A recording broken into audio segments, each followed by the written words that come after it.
nombreuses réactions chimiques nécessitent l'utilisation d'un catalyseur pour pouvoir se faire. C'est le cas de la réaction de Suzuki par exemple, qui appartient à la catégorie des réactions de couplage. Elle est classiquement catalysée par un complexe de palladium, dont voici un exemple. Ce type de catalyseur fonctionne très bien, mais pose plusieurs problèmes. Tout d'abord, ils sont souvent coûteux, toxiques et polluants, et ensuite ils sont non récupérables en fin de réaction, et donc non réutilisables.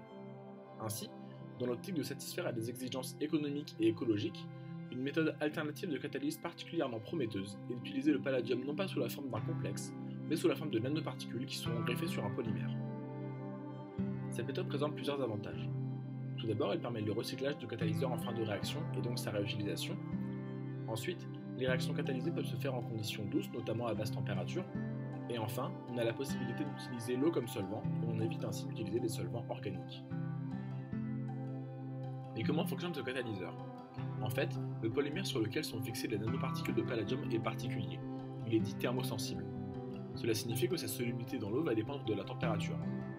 Plus précisément, il possède une température critique appelée LCST, pour Lower Critical Solubility Temperature, et à une température inférieure à la LCST, le polymère sera soluble dans l'eau et les chaînes polymères seront détendues comme ceci. À une température supérieure à la LCST, le polymère sera insoluble dans l'eau et sera sous la forme d'une pelote compacte comme ceci. Ainsi, le polymère thermosensible, associé aux nanoparticules de palladium, constituera notre catalyseur recyclable. Concernant le recyclage du catalyseur, concrètement, les réactifs et le catalyseur sont mélangés dans l'eau, puis la réaction est réalisée à une température supérieure à la LCST. À cette température, le polymère est insoluble dans l'eau et va constituer une sorte de cache pour les réactifs, un nanoréacteur à l'intérieur de laquelle la réaction va pouvoir se faire. À la fin de celle-ci, on repasse à une température inférieure à la LCST dans le but de récupérer le catalyseur. Ainsi, celui-ci peut être réutilisé pour une autre réaction de Suzuki, on a donc recyclé le catalyseur et un nouveau cycle peut recommencer. Le polymère que nous utiliserons est un copolymère incorporant 3 unités monomères ayant chacune un rôle distinct.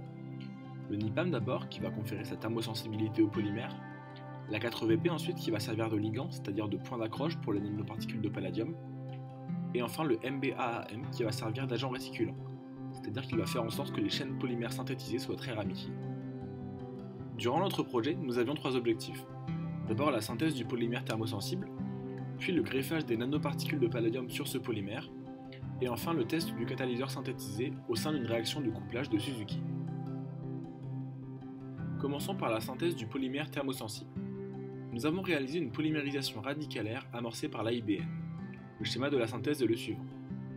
Nous avons voulu synthétiser 3 copolymères différents avec 3 ratios différents en monomères NIPAM-VP, 10,0, 9,1 et 5,5. Toutefois, au cours de la synthèse, nous nous sommes aperçus que la vinylpyridine que nous avions achetée contenait une substance appelée hydroquinone, qui est un inhibiteur de polymérisation, c'est-à-dire qu'il va empêcher la formation du polymère. Ainsi, nous avons dû purifier la vinylpyridine par chromatographie sur colonne d'alumine Al2O3, comme on peut le voir sur la photo à droite. Après cette purification, nous avons finalement obtenu nos 3 copolymères réticulés de NIPAM-VP. Par la suite, nous avons cherché à mettre en évidence la thermosensibilité des polymères que nous avions synthétisés, et pour cela nous avons utilisé 2 méthodes. La DSC d'abord, qui sert à mesurer les températures de changement de phase et en particulier les LCST. On montre par exemple ici le diagramme de DSC du polynipam entre 20 et 60 degrés aller-retour. Sur ce diagramme, on repère 2 bosses, signe de l'existence de 2 LCST, une pour l'aller et une pour le retour. Ainsi, la LCST expérimentale moyenne du polynipam est de 32,5 degrés contre une LCST théorique de 32 degrés. La seconde méthode est le chauffage d'une solution de polymère dans l'eau. Par exemple ici, on montre des photos du chauffage d'une solution du polymère 5,5 en NIPAM-VP dans l'eau.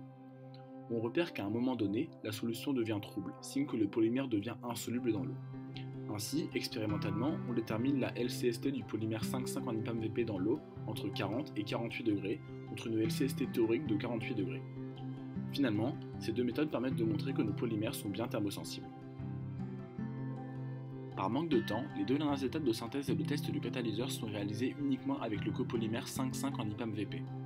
Concernant le greffage des nanoparticules de palladium, le schéma de synthèse est le suivant. Dans un premier temps, on vient greffer des ions PD2+, sur le polymère. Ensuite, on réduit ces ions PD2+, en PD0 à l'aide de NaBH4 afin de générer des nanoparticules. À la fin de cette étape, le catalyseur est fin prêt à être testé au sein d'une réaction de couplage de Suzuki. La réaction mise en œuvre est la suivante. Comme décrit précédemment, les deux réactifs et le catalyseur préalablement synthétisé sont mélangés dans l'eau à une température de 60 degrés, qui est supérieure à la LCST du polymère. Après la réaction et après analyse RMN du brut réactionnel, on constate qu'en fait la réaction n'a pas eu lieu puisque les réactifs de départ sont toujours présents dans le ballon réactionnel. Finalement, malheureusement, nous n'avons pas pu mettre en évidence l'efficacité de notre catalyseur et il semble que la catalyse n'ait pas fonctionné. Pour conclure, au cours de ce projet, nous avons pu synthétiser des copolymères thermosensibles et mettre en évidence la thermosensibilité expérimentalement. Nous avons ensuite cherché à exploiter cette propriété pour réaliser un catalyseur innovant et recyclable. Malheureusement, le catalyseur synthétisé s'est avéré être inefficace pour catalyser une réaction de couplage de Suzuki, et des étapes supplémentaires de purification du polymère seraient certainement nécessaires pour obtenir une bonne efficacité catalytique.